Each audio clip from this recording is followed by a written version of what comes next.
ramai ini. Oke, nonton ya. Di situ ada Siti ya. Siti Fatimah Harahap. Bang Harahap, Ya, Siti ini gimana? udah kerja di sini lah bang. Udah lama? Mulai dari tanggal 7.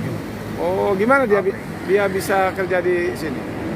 Ditanya bapaknya pula, ditanya dulu sama ibunya, mau dia enggak? Bapaknya mau, ya sudah, ayolah ketemu. Tapi kalau Siti Fatimah Harahap, Bang Harahap kayak ada hubungan nih. Iya, cucung, Cuc- manggil opung. Panggil Opung. Nah, Iya, wah, berarti teman-teman ini Siti ini cucung Opung. Cucungnya Opung Harahap ini. Rumahnya kan dekat sini, Bang Harahap. Iya, di sebelah sini, iya. Sekolahan. Nah, jadi teman-teman ya, yang kemarin komen waktu liputan Sipirok nanya Mbak Siti ada di Mbak Sitinya mana? Nah, Mbak Siti sekarang pindah di PT Rapi ya. Nah, itu dia Mbak Siti. Ada Mbak Siti. Halo Mbak Siti. Mbak Siti sekarang ada di Rapi. Teman-teman, Mbak Siti sekarang sudah di loket perwakilan Rapi ya.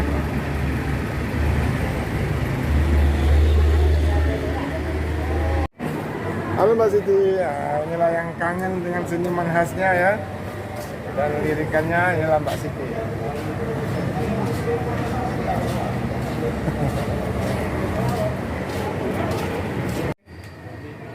Lagi puasa. Banyak yang nanya kemarin waktu kami meliput Sipirok Nauli itu, loh mana Mbak Sitinya Pak Romo katanya. Baru tahu saya kalau Siti pindah ke Sipirok. Siti, salam sapa dulu penggemarmu udah nanya kemarin di liputan Sipirok itu, mana Mbak Sitinya? Sore, jelang berbuka. Sedang berbuka, iya. Ayo Mbak Siti. Nah ini teman-temannya yang kangen sama Mbak Siti dengan senyumannya, ini dia Mbak Siti. Siti Siti Fatimah Harahap. Nah, ternyata cucunya Opung. Rumahnya kan dekat sini Bang. Iya, kalau di Sipirok dulu kan malam dia. Masih seperti yang lama tuh lah Mbak Siti ini ya, masih. Nah, ini teman-teman ya, nonton PT Rapi Yudhistira ya. Ini akan segera diberangkatkan ya.